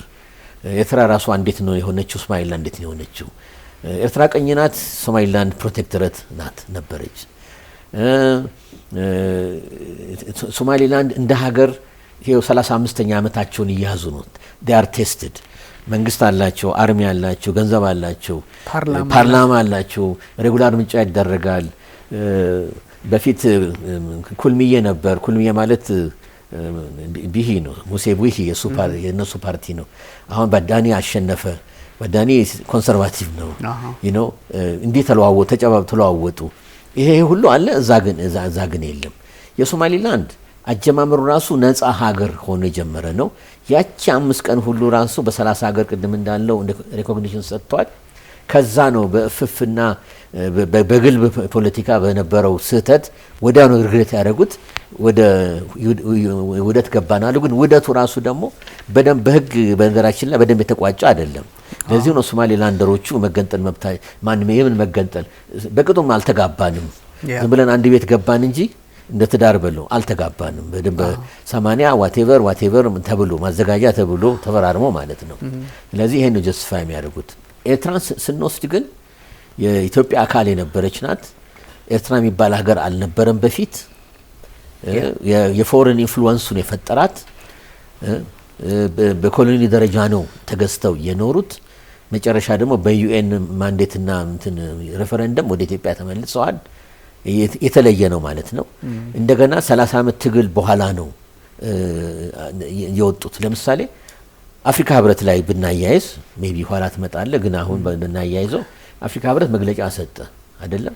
በኤርትራ ጊዜ ሰጥቷል። ለምን ኤርትራ ተገነጠለች ብሎ ለምሳሌ ብለዋል። ሳውት ሱዳን ስትገነጠል ለምን ተገነጠለች ብለዋል። የተከተሉት ሌላ ፕሪንሲፕል ነው።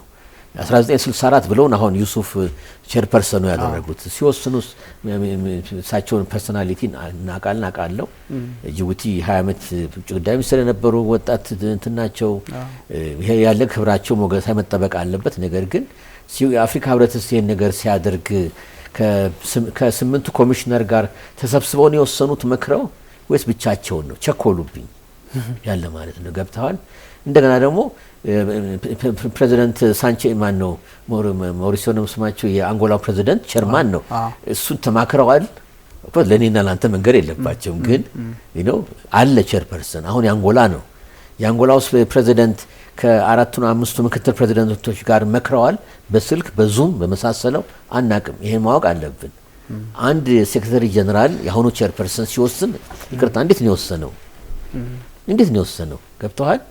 እኔ ትንሽ ግልብና የፈጠነ መሰለኝ አንድ ይሄ። ስለዚህ ቡራ ከረዩ ወይል ከይቅርታ ጋር ነው እዚህ ላይ ብለው መገደል ምናምን አይቻልም።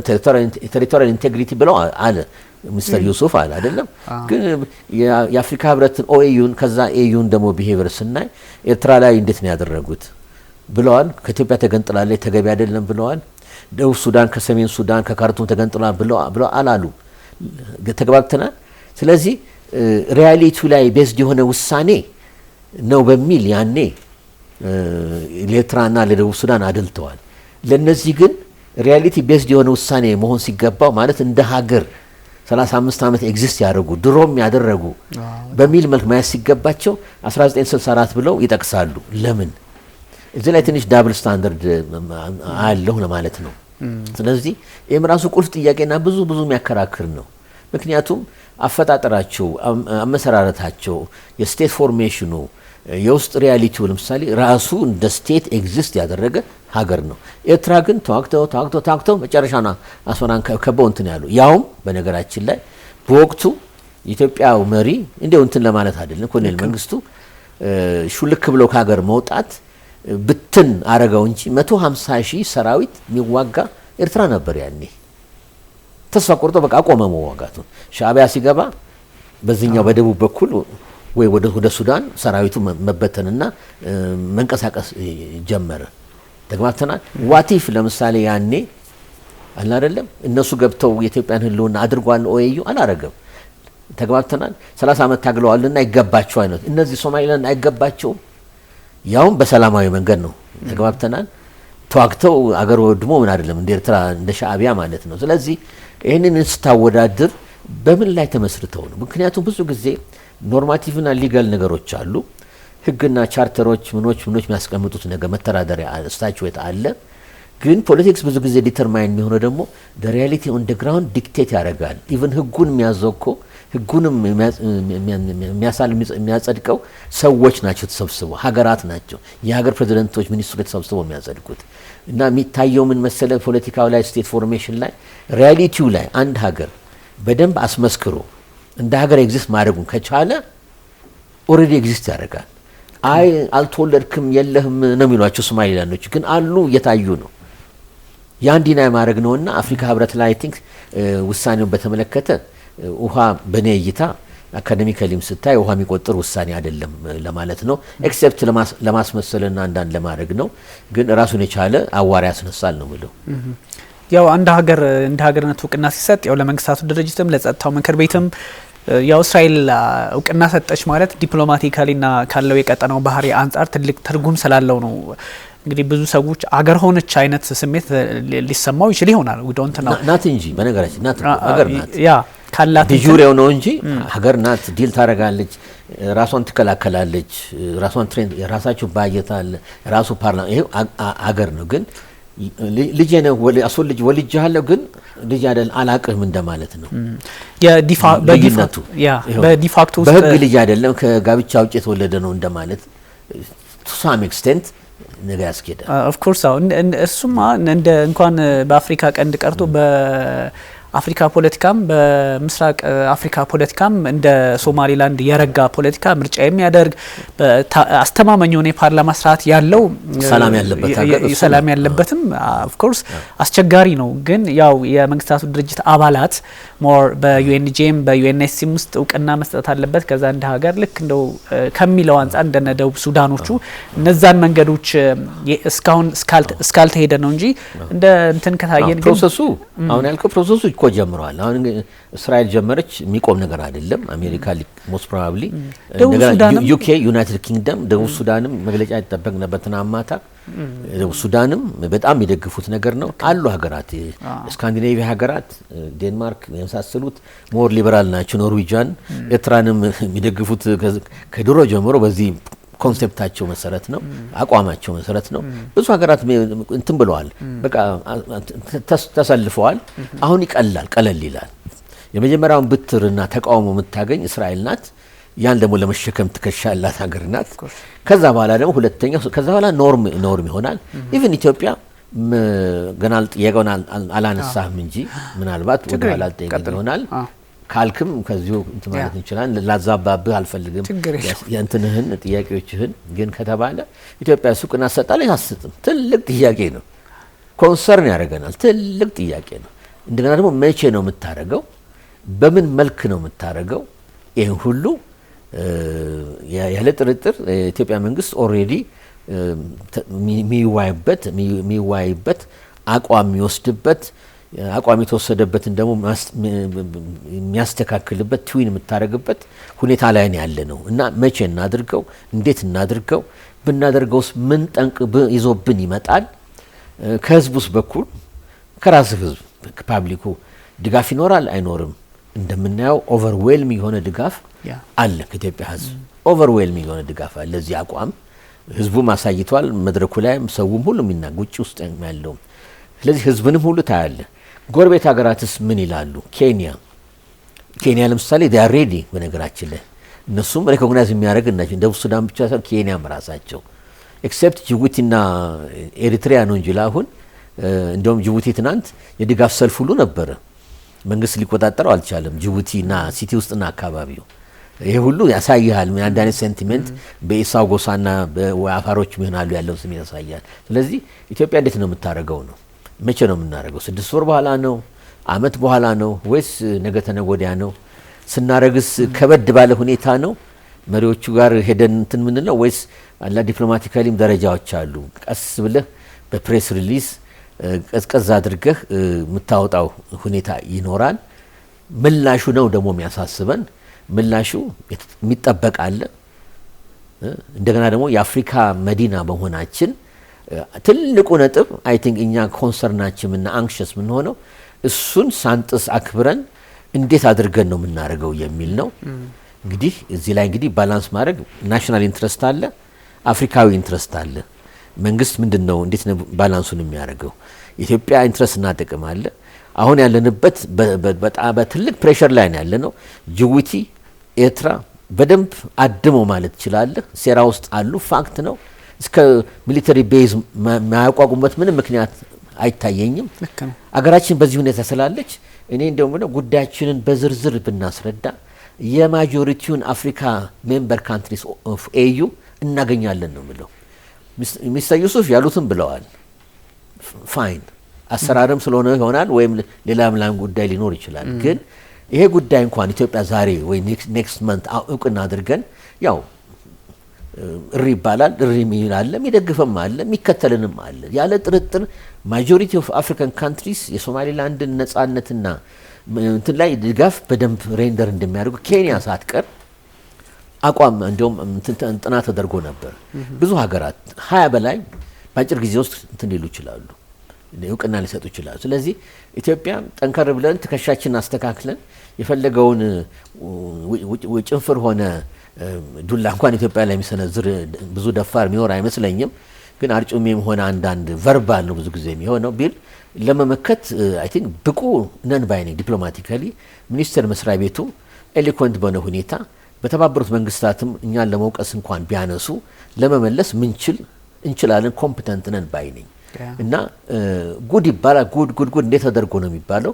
ግን ዊት ኤቭሪ ፓሲንግ ዴይ ያ ሬዚስተንስ ያ ውርጅብኝ እየቀነሰ ሰው ልጅ ኢቨንቹዋሊ ሀገራት ሪያሊቲን አገናዝበን ነው የምትኖረው እንጂ በትናንት አትኖርም። አሁን እስራኤል አለች አይደለም፣ ኦልሬዲ ቀዘቀዘ፣ ተነጎዳሚ ይቀዘቅዛል፣ ሌላውም ያስብበታል። ሪያሊቲ ነው ዲክቴት የሚያደርገው እንጂ ብዙ ጊዜ ህግ አይደለም ብለው ይሄንን ነው።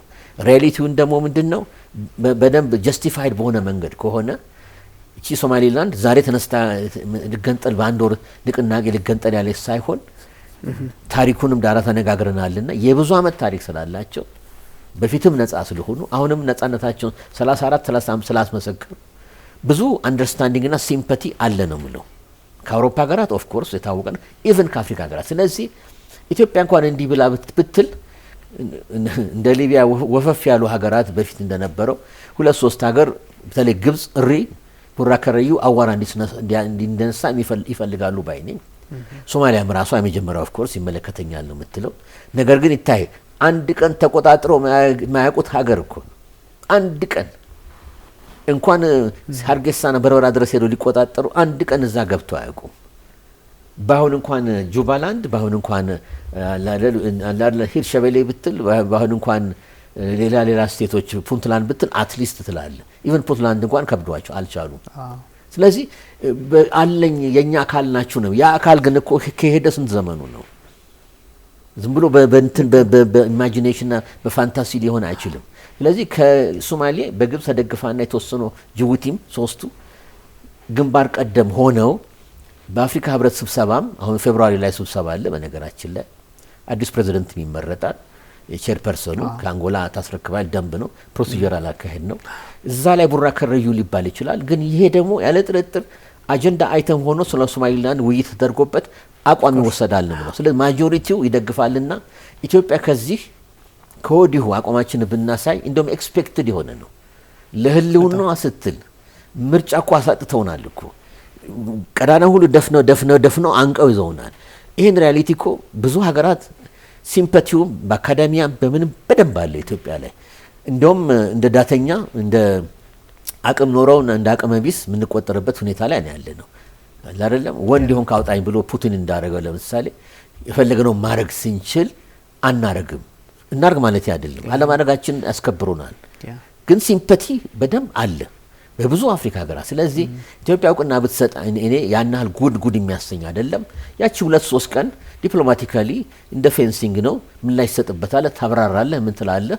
እንግዲህ እዛ ላይ ኢትዮጵያ መንግስት ነው የሚመርጠው። በሄድ ኦፍ ስቴት ደረጃ ነው የሚያደርገው፣ በፕራይም ሚኒስትሩ ነው የሚናገሩት፣ ውጭ ጉዳይ ነው የሚናገሩት፣ ወይስ ዝም ብለን ተራ ኦርዲነሪ ፕሬስ ሪሊስ ነው የሚደረገው? ብዙ ዘዴዎች አሉ እንትኑ ለማቀዝቀዝ አነሰሰሪ አዋራ እንዳይነሳ ውሃ ያርከፈከፍኩ እኮ አዋራ ታስቀራለህ እንዳይነሳ። ያን ማርከፍከፍ ስራ መስራት አለብን፣ እየሰራን ነው። እሱ ላይ አጠንክረን በደንብ እንሰራለን። እኔ ቢነገርና አወቅን ብንል ያው ከምንጠብቀው ኳርተር ከሞቃዲሾ ከካይሮ ከጅቡቲ እሪ ይባላል። ያ እሪታ ግን በየቀኑ እየተዳከመ ነው የሚሄደው። ይሸርቡብናል እንዳትል ኦልሬዲ እኮ ሸርቡብናል። ምን ነው የምትጠብቁ? ከዚህ በላይ ምን ሊሸርቡብን ይችላሉ? የበሰበሰ ምን ሊጨምሩ ይችላሉ? በድፍረት በቲቪት ተወጥረው ነው የመጡ እዚህ ድረስ። ስለዚህ ምን ሊያደርሱብን ይችላሉ? ሌሎች የአፍሪካ ሀገር ወንድሞቻችንን ማስረዳት ነው። ይገባቸዋል። አውሮፓ ህብረት ይገባዋል። አሜሪካማ ይፈልገዋል። እስራኤልም ደስ ነው የሚላቸው ሁሉም። ስለዚህ አይ ቲንክ በኮንፊደንስ አሁንም ጥበብ በተሞላበት እርምጃ ወስዶ እኔ እንደ አንድ ግለሰብ እንግዲህ እዚህ ላይ ኦብጀክቲቭሊ ማቅረብና ስሜት መግለጽ ሌላ ነው። እዚች ላይ መቼም ከበድ ያለ ነገር ስለሆነ ብገልጽ እንደ አንድ ኢትዮጵቱ እዚች ሀገር እንደተቀበረ ሰው ኢትዮጵያን እንደሚወድ ሰው እወዳለሁ ብዬ ገምታለሁ። ሪሊ ይሄ ነገር ሪሊ ዲክሌር አድርገን በደንብ ስርዓት ባለው ሁኔታ እውቅና ብንሰጥ ሁሉም ይጠብቀዋል። ልቦናው ሁሉም እንደውም ይጠብቃሉ። እንደውም እኛ ስንቀር ነው እንደፈዘዘ ሰው ወደ ኋላ ምንቀረው እንጂ ብናረግ የሚደነቁ እንደውም የሚጠብቁት እንጂ የማይጠብቁት ጉዳይ አይደለም። ስለሆነ አይ ቲንክ እንግዲህ በዚህ መልክ የኢትዮጵያ መንግስት እንደሚያስተናግደው ተስፋ አረጋለሁ። እንግዲህ ሆፕፉሊ እናያለን እንግዲህ ውጤቱ። እንደውም አንዳንድ ትንታኔዎችን እየተመለከትኩኝ ነበረ ዓለም ላይ ገዘፍ ያለ ስም ያላቸው ሚዲያዎች ጭምርና የኢትዮጵያ አቋም ምን ሊሆን ይችላል የሚል በጣም ሰፊ ትንታኔ ልክ እርስዎ ባነሱት ልክ እየተመለከትኩኝ ነበርና ትልልቅ የፖለቲካ እንደምታ ያለው ሀሳቦች ናቸው ሲነሱ የነበረው። ኢትዮጵያና ዩናይትድ አረብ ኤምሬቶች ያው ኤምሬቶች በዲፒ ወርልድም በጦር ቤዝም እዛ ቦታ ላይ ስላለች እንደሚሰጡ ናቸው። አዎ ከነሱ አንጻርም ኤክስፔክት የሚደረጉ ሀገራት ሆነዋል። ያው የኢትዮጵያ መንግስት እንደዚህ አይነት ጉዳዮችን እንዳሉት ተረጋግቶ ግራ ቀኝ ተመልክቶ ነው ጉዳዩን እንትን የሚለው።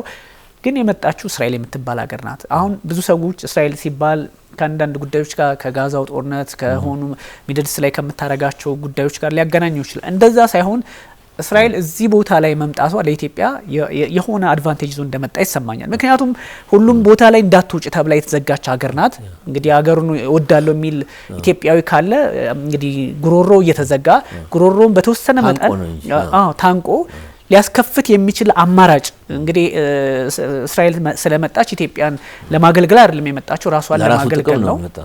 እኛ ደግሞ ከሆኑ ጉዳዮች ጋር የተለየ አውድ ይሄ ዲፕሎማሲው ሽፍት ሊያደርግ ይችላልና ከሱ ልንጠቀም እንችላለን። እንዲያውም ጠቅላይ ሚኒስትር አብይ አህመድ የዛሬ አመትና ከዛም በፊት የነበረው ጥያቄ ለሶማሌላንድ እውቅና ይሰጣሉ የሚለው መረጃ እሱም ትልቅ ነገር ነው። ትልቅ በር አንኳኩቶን የጠበቅነውና እስራኤል ደግሞ አሃዱ ብላ ጀምረዋለች። እንዲህ አይነቱን ጉዳይ የሚጋፈጡት እነ ግብጽ ከእስራኤል ጋር ነው። ቅድም ያነሳሁትን የነ ራፋሃን ጉዳይ እንኳን መቆጣጠር አልቻሉም እና ሜቢ የዛ ሀርጌሳ ውስጥ የነበረውን ጭፈራ ደስታ ስትመለከት ሰው ነጻነት ይናፍቀዋል። ነጻነት የሚናፍቀው ለነጻነት የሆነ ቁመናና ተክለ እንትን ፖለቲካ ስላላቸው ነውና ከዚህ አንፃር ምናልባት ሀሳብ ቢሰጡበት የአረብ ኤሚሬቶችንም ጭምር። ጥሩ እንግዲህ አሁን ያልኩ ከደስታው ጀምር ትናንት መቼም አርቲፊሻል ሳይሆን እውነተኛ እንደሆነ መቼም ያስታውቃል።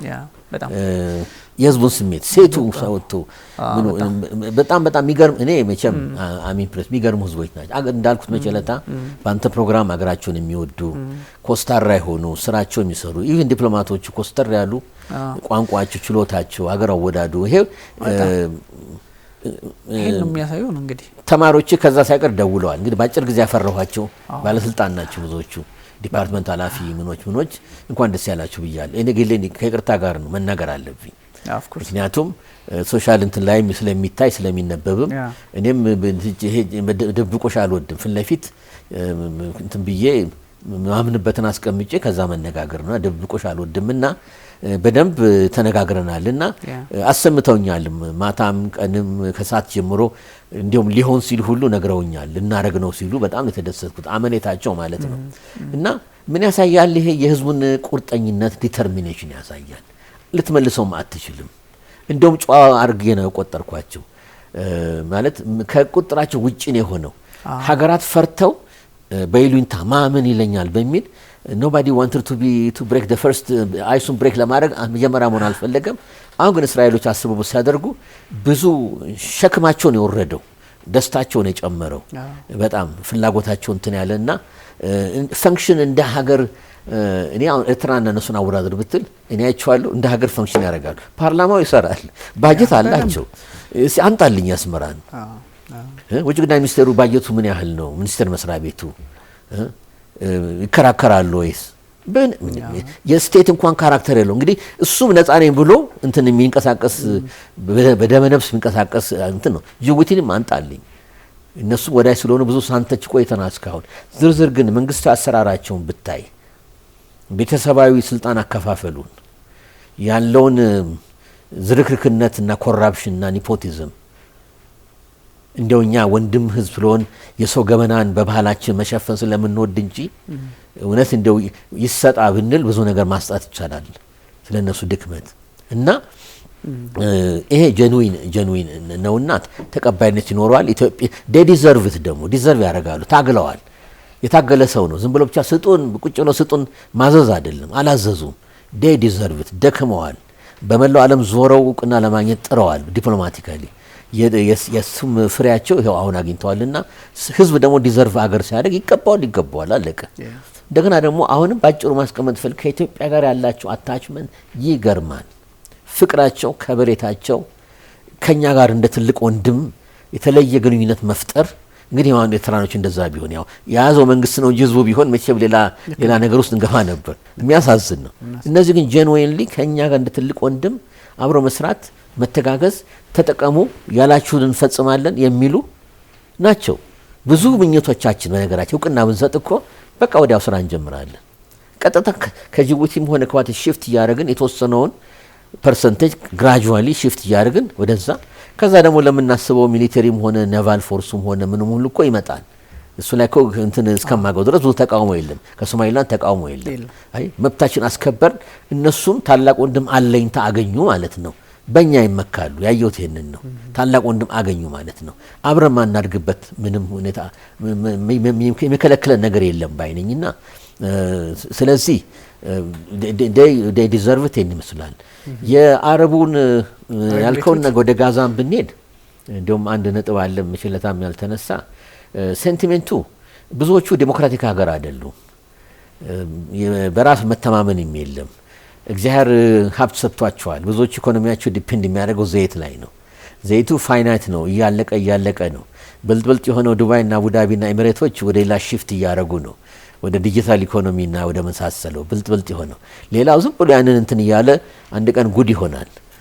ውሃ ከጥቁሩ ዘይት ውድ የሆነበት ሀገር ነው እና ኮንፊደንስ የሌለው ውስጥ ያለው ህብረተሰብ ውስጥ ያለው ዳይቨርሲቲ አላር ኢንተርቴን እናርግ አኮሞዴት እናርግ የሚል ወይ ህገ መንግስት ወይ ምን የላቸውም።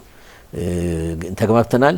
ያን ስለማያደርጉ ታይም ቦምብ ላይ የተቀመጡ ናቸው አርጌ ነው መወስዳቸው ብዙዎቹ ሊፈነዱ የሚችሉ። ስለዚህ ንጉሳዊ ናቸው። ንጉሱ አይከሰስም። የሀገሪቷን ሪሶርስ እንደፈለገ ነው ዳይቨርት የሚያደርገው፣ እንደፈለገ ነው የሚያዘው። ሲያሰኘው ግማሽ ቢሊዮን ብር የሚፈጅ ፋንታሲ የሆነ ቱሪስት ሴንተር የተቋቋመ ነው። ገንዘባቸው ነው። በሰው ለገንዘብ ለማልቀስ አይደለም። ፈለጉትን ቢፈልጉት ያድርጉ። ግን ዋስ ደ ፕራዮሪቲ አንኢምፕሎይመንት አሁን ሳውዲ አረቢያ በጣም ከፍ ያለ ነው። ለመጀመሪያ ጊዜ ሶሻል ሄልፕ ሁሉ ባለፈው 10-15 ዓመት እየጠየቁ ነው። ሰው ልጅ ደግሞ ችግር ውስጥ ከወደቀ ወደ ቀኝ አዝማሚያ ወደ ሃይማኖታዊ ገለጻና ወደ ሃይማኖታዊ ጀስቲፊኬሽን እና ራዲካሊዝም ይሄዳል። ስለዚህ ያን ለመቆጣጠር አሁን ኦፍ ኮርስ ወደ ምዕራብ ቫልዩስ ሴት መኪና መንዳት መፍቀድ፣ ሲኒማ ቤት ተፈቀደ፣ ሴት ይዞ ሲኒማ ቤት መግባት ተፈቀደ። መሸፋፈኑም እንግዲህ ቀነስ እንግዲህ በዚህ እናቀዘቅዘዋለን የሚል ነው። ግን ሲኒማ ቤት ስለገቡ ብቻ ይቀዘቅዛል ነው ጥያቄው። እሱ ብቻ በሱ ይፈታል ወይ ነው? መኪና ሴት ልጅ ስለነዳች እንኳን ነድሁቶቻችን ባሏን፣ እናቷን፣ አባቷን ታግዛለች አይደለም? ጥሩ ሆኖ እያለ እሱ ሲምቦሊክና ሊሚትድ የሆነ ኢፌክት አለው። ከጀንደር አኳያ ትንሽ ወደ ላይ አመጣናችሁ ወደሚል ለማለት እንድምታ ነው እንጂ ዋናው ኢኮኖሚና ስራ መፍጠር ነው ለህብረተሰቡ። ስራ ከሌለው ምን ካላለው ከታች ያለው ህብረተሰብ መንግስትን ጥያቄው ይጨምራል እንጂ አይቀንስምና ወደ አነሳሰሪ አቮይድ ሊያደርጉት የሚችሉት ሶሻል ጥንቅጥ ውስጥና ችግር ውስጥ እንዳይገቡ ከሚል አኳያ ነውና ይመስላል። ሌላ ወደ ላይ ወደ ስንወጣ እንዲያውም ጋዛ ላይ የፒስ ኪፒንግ ሚሽን የማቋቋም ሁሉ ነገር እየተነሳ እንትን እያለ ነው። ኢትዮጵያም አስተዋጽኦ እንድታረግ ተጠየቀች የሚል ወሬዎች አይተናል ኒውሶች። እሱ እንግዲህ ኦፊሻል እስካልሆነ ድረስ ብዙ መናገር አያስፈልግም፣ ተገቢም አይሆንም። በስፋት ሌላ ጊዜ ብንመጣ ይሻላል። ነገር ግን ዋይ ኢትዮጵያ የሚለውንም ከፐርፎርማንስ ከቆፍጠን ካለ ሰራዊት ውጤት የሚያመጣ ሰራዊት አኳያ ነው። እንግዲህ ይሄም ደግሞ የፖሊሲና የመንግስት ውሳኔ ይሆናል። ምን ኮንሲኩዌንስ አለው፣ ምን አድቫንቴጅ አለው ራሱን የቻለ ሰፊ አርስ ነውና እንትን እንዳለን ልክ ነው። ከአሜሪካ ስትራቴጂ አንጻርም አብሮ ኢትዮጵያ እንድትገባ ይፈልጋሉ እነሱ።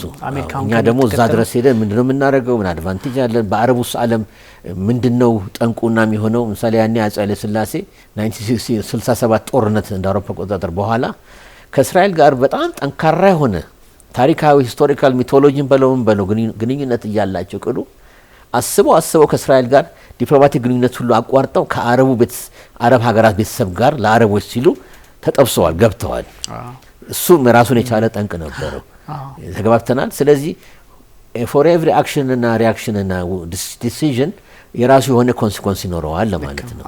በጎም ኦፊሻል ነገሮች እስከሚወጡ ድረስ ነው ተመልካቾቻችን የሚጠይቃሉ። ባይዘው እንደዚህ አይነት ነገር ባለፈውም የተወሰነ ሜንሽን አድርገውት ለምን አላወሩበትም ሲሉ ነበርና በደንብ ጉዳዩ ሲበስል ተመልካቾቻችን አንዳንድ ጉዳዮች ምናልባት የዚህኛው የነ ሳውዲ አረቢያ የነ አረብ ኤሚሬቶች የነ ካታር መንገዳቸውን ሁሉ ወደ ተለያየ አቅጣጫ እያደረጉ ወደ ዘመናዊነቱ በደንብ እየመጡ የካታር የ2022 የዓለም ዋንጫ ኮ ዌስቶች የሚያደርጉትን እንደውም ከነሱ በላይ በቴክኖሎጂ ላቀብለው ነው ያደረጉት። ይሄ ሁሉ የሚያሳየው ገንዘቡ ሎ ይግባ ፕላስ ደግሞ ገንዘቡን ወደ ዓለም ወደምትፈልገው ስርዓት እያመጡት እንደሆነ ያሳያልና እንደነ ግብጽ ችክ ያለ ፖለቲካ ዝም ብሎ አሁንም አረብ ሊግ የሚሆነውንም የማይሆነውንም 22 ሀገር ሰብስበው እስከ ሶማሊያ እስከ ሱዳን ምንም በማይመለከታቸው የአረብ ሜንታሊቲ በሌለው ሁሉ የሚያጋብስ አይነት የፖለቲካ አውድ ሳይሆን የሚከተሉት እነዚህ ሀገራት በጂሲሲ ውስጥ ሆነው የሚሰሩት ስራ ይታወቃልና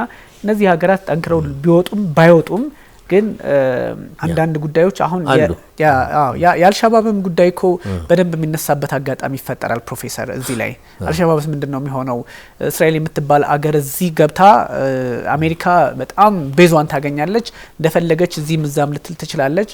ፕላስ ደግሞ እንግዲህ አካባቢው ያሉ ሀገራት ኢትዮጵያን ጨምሮ ተባባሪ መሆን እድል ይፈጥራሉና ከዚህ አንጻር የሶማሊያ ጉዳይ የዋናዋ ሶማሊያ እንግዲህ የሞቃዲሾዋ ሶማሊያ የሷ ጉዳይ እነ ፑንትላንድም ጁባላንድም ቅድም ያነሱበትም እንትን አለና ስጋት አለና የሷ ነገር ተቃራኒ ሊሆን ይችላል። ሶማሊላንድ ወደ ሀገርነት የተጠናከረች ያችኛዋ ደግሞ ወደ ሌላ አቅጣጫ ልትሄድ ትችላለችና ከአልሸባብም አንጻር ጥሩ እሱን እስከ ገልፍ ድረስ እናየዋለን። ጥሩ እንግዲያው ከሶማሊያ ስንጀምር አሁን ምን ደረጃ ላይ ነው ያሉት ስንል እንዲያውም በቅርቡ የ5 አመት ፕላን ተቀምጦ ነበር። እንዲያውም ጊዜው አልፏል። እሱ ምንድነው ትራንዚሽናል ፌደራል ገቨርንመንቱ በኋላ ምንድነው የሆነው? አሁን ከኢንዳይሬክት ኢሌክሽን ወደ ዳይሬክት ኢሌክሽን ደረጃ አሸጋግረነዋል በሚል ሰሞኑን ትልቅ ዴቨሎፕመንት አለ። ሞቃዲሾ ምርጫ እየተደረገ ነው። ብዙ ጥያቄ ያስነሳ ነው። ምርጫ ጀምረዋል። የት? በተወሰነ መልኩ በናዲር የሚባል ስቴት ነው። በናዲር ማለት ሞቃዲሾና አካባቢው ላይ ምርጫ እያደረጉ ነው። ለመጀመሪያ ጊዜ ከስንት ዘመን በኋላ 50 40 ስንት 50 ሊደርስ ይችላል። ቀጥታ ምርጫ እስካሁን የሚያደርጉት የነበረው በጎሳ ላይ ቤዝ ሆነ ኢንዳይሬክት የሆነ ምርጫ ያደርጉ ነበር። በተለይ አራቱ ትላልቅ ጎሳዎችና ሳብ ጎሳዎችን ላይ ተመስርተው ለህዝብ ምክር ቤት ለታችኛው የላይኛው ደግሞ ካውንስል ኦፍ ኤልደርስ ይባላል። በሱም የጎሳ ተወካዮች የሚወከሉት ሴቶቹንም የተወሰነ ፐርሰንቴጅ ለሴቶች በመስጠት ከሴቶችም ተወካይ የተደረገ ፓርላማ አሁን ያላቸው ሞቃዲሾ በዛ መልክ ነው የተዋቀረው። ለየት ያለ ነው። እንደገና ሴኩላር የሆነ ህገ መንግስትን መስርት አንመስርት በሚል አሁንም ክርክሩ አለ። ሴኩላር የሆኑ ፓርቲና ተወካዮች ይፈልጉታል። ግን ሃይማኖታዊ ቤዝድ የሆኑ ኢቭን እኛ አሁን ፕሬዚደንቱ ቶታሊ ባይሆኑም የነሱ ድጋፍ ስላላቸው ይሄ ብዙ ጥንቅት ገና አላቸው።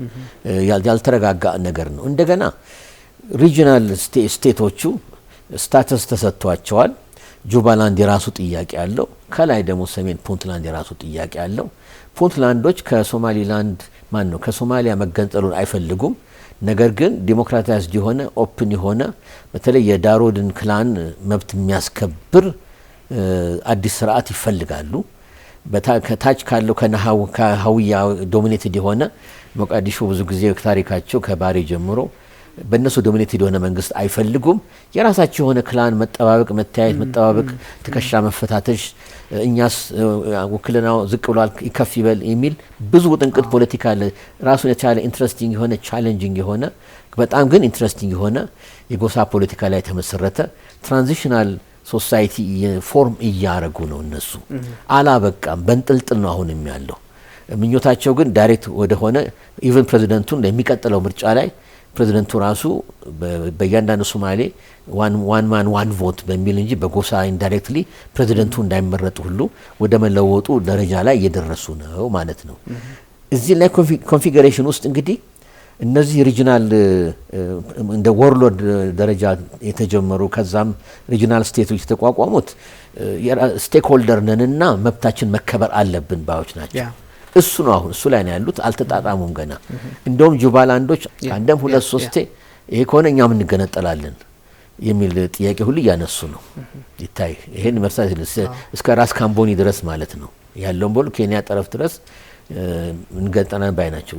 ፑንትላንዶችም ተስፋ ከቆረጡ ሊያደርጉ ይችላሉና እነሱ ሶማሌ ላሉ እንጂ የተቀረውን እንኳን ሃንድል ማድረግ አልቻሉም ማለት ነው። ገልፎችን በተመለከተ አሁን አዲስ ሪያሊቲ ላይ መተናል። ሀያላን ሀገራት እየተፈጠሩ ነው። በተለይ ዩናይትድ አረብ ኤሚሬቶች፣ ካታርም እኛም የሚል ነገር አለ። ሌስ በሆነ ሁኔታ ባህሬን አይታዩም፣ የታወቀ ነው። ኦማኖች ዝም ይበሉ እንጂ ያችን ፐርሻን ገልፍ መግቢያና መውጫዋን በደንብ አድርገው ጥንቅቅ አድርገው ያስከብራሉ። የየመን ሁኔታ ሁሉንም ይረብሻቸዋል። ሳውዲን ብቻ ሳይሆን ኤሚሬቶችንም አካባቢያቸው ስለሆነ በሙሉ እነ ዱባይ አቡዳቢ ሁሉ እንትን ይላል። ልዩነቱ ምንድነው? አሁን ከሳውዲ ተጽዕኖና ጥላ ስር መውጣት ይፈልጋሉ። እየወጡም ነው፣ እየታገሉም ነው። ይሄ ነው ትልቁ ትግል አሁን ከሳውዲ ጥላ ስር።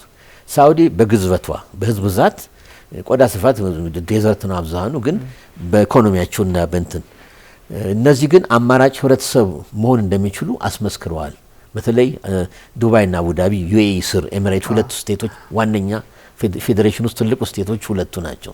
በተለይ አቡዳቢና ዱባዮች አስመስክረዋል ስል አማራጭ ድምጽ መሆን ይፈልጋሉ። ከሳውዲ ተጽዕኖ ውጪ እኛም ስቴክ ሆልደር ነን። በአረብ በጂሲሲም ሆነ በአረብ ሊግም ሆነ በዩናይትድ ኔሽን ውስጥ ራሳችን ለራሳችን መናገር እንችላለን። እናንተ የሃይማኖታችን መካና መዲና ከስተዲያን ናቸው እንጂ በዶሜስቲክ ፖለቲካችን ውስጥ አትግቡብን፣ እኛ ምን ሰራውን እናውቃለን የሚል በደንብ አዝማሚያ አለ። ገንዘብ ራሱ እኮ ሀብት ራሱ ኮንፊደንስ እንድትሆን ያደርጋል። ኮንፊደንሳቸው እየጨመረ ገንዘባቸውንም ደግሞ በደንብ የተጠቀሙበት ከፊውል ጀነሬትድ ኢኮኖሚ ወደ አማራጭ ዲጂታል ኢኮኖሚ ፋይናንሻል ኢኮኖሚ እየዞሩ ለወደፊቱም እያሰቡ እየተንቀሳቀሱ ይገኛሉ። ከሳውዲ ራሳቸውን ዲዝንጌጅ የማድረግ ሁኔታ አለ። ያን ሲያደርጉ ሌላ ስጋታቸው ደግሞ እነዚህ ሀገራት ቱርክን አካባቢው ቱርክና ኢራንን ነው የሚሰጉት። በጣም ሄቪ ዌት የሆኑ ጎረቤቶቻቸው በተለይ ኢራን በቅርበት ያለች ከስትሬት ኦፍ ሆርሙዝ ጋር ቦርደር ሁሉ ሼር የሚያደርጉ የኢራን ስጋት አላቸው። ስጋታቸውን ለመቀነስ ደግሞ ወደ ምዕራቡ ግራቪቴት ማድረግ ይፈልጋሉ። ወደ አሜሪካና ምዕራቡ ዓለም ስልህ ደግሞ የአሜሪካ ሎሌ መሆኑን ደግሞ አይፈልጉትም። ተገማተናል። ሎሌ መሆኑን አይፈልጉትም። የራስ ፕራይድ አለ። ደግሞ ኮንፊደንት ናቸው። አሁን ያለው አመራር አቡዳቢም ሆነ ዱባይና ኤሚሬት ውስጥ ያለው ሁለቱ ትልልቅ ስቴቶች በጣም አምቢሽን ያላቸው የሚሰሩትን የሚያውቁ ገንዘባቸው በደንብ ኢንቨስት የሚያደርጉ የአካባቢውን ፖለቲካ ብሔራዊ ጥቅማቸው በማይጎዳ ሁኔታ መለወጥ የሚፈልጉ በጣም እንትኖች ናቸው። ኃይለኛ ኮሚቴ የሆኑ መሪዎች ናቸው። ይሄም ሁኔታ አለ። እርስ በርስ ትግል አለ ለማለት ነው። ያን ሲያደርጉ እንግዲህ መድረክ የሚያደርጉት ሳውዲም አሁን ከግብጽ ጋር ተሰልፋ ዘጥ የምትለው ልበልህ ኢነዌ የነ ኤሚሬቶችን እንትን ለመመከት ነው። ኢንፍሉዌንስ ከግብጽ ጋር የሚሰለፉት አብረው የሚሰለፉት የነዛን ኢንፍሉዌንስ። ስለዚህ ፕራይመሪ እና ሴኮንዳሪ ኮንትራዲክሽን እና ኢንትረስት ሁሉም አለው ለማለት ነው። ስለዚህ ያን ሁሉ ኢንትሪኬት ሁኔታ ውስጥ አለና ፓርትነር ይፈልጋል። አሁን እንግዲህ ፓርትነር ደረጃ ስንል ኤሚሬቶች ከኛ ጋር ጥሩ ፓርትነር መሆን ችለዋል። ጠንካሮች ናቸው። ሳውዲዎች የስ ግን ጥሩ ኮርዲያል ግንኙነት አለን፣ ተግባብተናል። ግብጾች ግን አሁንም በአባይ ጥያቄ ብቻ የኛ ጥሩ ፓርትነር መሆን ሲችሉ በዝርዝር ኑ ተሳተፉ ተብለው ተለምነው ከ2011 ጀምሮ በደንብ አብረን እየመከርን እያሳየን ደብቀን ሳይሆን እያንዳንዱ ስንት ሺህ ገጽ ነው የቀረበላቸው። ያን የማር ኮንፊደንሳቸውን ቢልድ እንዲያደርግ 2015ም የተፈራረምነው አለ፣ ኤምኦዩ አለ። እኛ ሱዳንና አልበሺርና በጊዜው ፕራይም ሚኒስትር ኃይለ ማርያም ነበሩ። ያ ሁሉ እያለ እዛ ላይ አንቀጾቹ ላይ ተቀምጦ እያለ አሁን የሚወስዱት መንገድ በጣም የሚያሳዝንና ኢትዮጵያን እንጎዳለን ብለው ራሳቸውን የሚጎዳ ኢትዮጵያንም ደግሞ በእልህ ምንመራ መሆኑን የቀነስን መተናል። ምንመራ በሎጂክና ራሽናል በሆነ ለኢትዮጵያ ይሄ ነጥብ ይጠቅማል አይጠቅምም፣ ብሔራዊ ጥቅማችንን ምን ያህል ይጎዳል አይጎዳም፣ ህዝባችንስ ወገናችንንስ ከማ ጋር የት ድረስ እንሂድ፣ የት ድረስ መሄድ እንችላለን፣ ማንን ማስተካከል እንችላለን፣ ማ ደግሞ ከኛ ጥቅም ላይ ብቻ የመሰረተ ግንኙነት ይፈልጋል እያልን ደግሞ ፕሮቴክቲቭ የሆንን ጨዋታውን በደንብ ፖለቲካ ጨዋታውን በረቀቀ ሁኔታ የተጫወትን ቤዝድ ኦን ሎጂክና ቤዝድ ኦን ሪያሊቲ ነው መሆን ያለበት። አሁን ሶማሊላንድ ቅድም ብለህ እውቅና እንስጥ ምለው ቤዝድ ኦን ሪያሊቲ ነው። ተወልዷል አለና ኤቭሪ ፖለቲካል አክሽን ኮንሲኮንስ አለው። ዱላው አይቀርም፣ ግን ዱላው ደግሞ የእኛን ኤግዚስተንስ ይሰብራል ሆነ አይሰብረንም። ከሱ ስቶርም መውጣት እንችላለን ዋይተን መውጣት ኢኮኖሚያችንም ይችላል። ሚሊታሪሊም ዋቴቨር የሚመጣው ቻሌንጅ መመከት እንችላለን። ስለዚህ ያን ኮንሲደሬሽን ስንወስድ ኢትዮጵያ ጥሩ ደረጃ ላይ ብቃት ላይ ስለደረሰች ዋቴቨር ይሄን የምንወስደው ውሳኔ መጉረምረምንና እንትን ይፈጥራል፣ ጫጫታን ይፈጥራል። ግን ጫጫታውን ደግሞ አልፈን እንደምንሄድ ማወቅም እንዳለብን ማለት ነውና ሲናሪዮን ስናይ የሪጂናል ፓወሮች እየመጡ ነው። ሁሉም የራሱን ስቴክ ሆልደር መሆን ይፈልጋል። በተለይ ቱርክ እዚህ አካባቢ መንቀሳቀስ ትፈልጋለች። ቱርክም በነገራችን ላይ የኛ በጣም ወዳጅ ናት።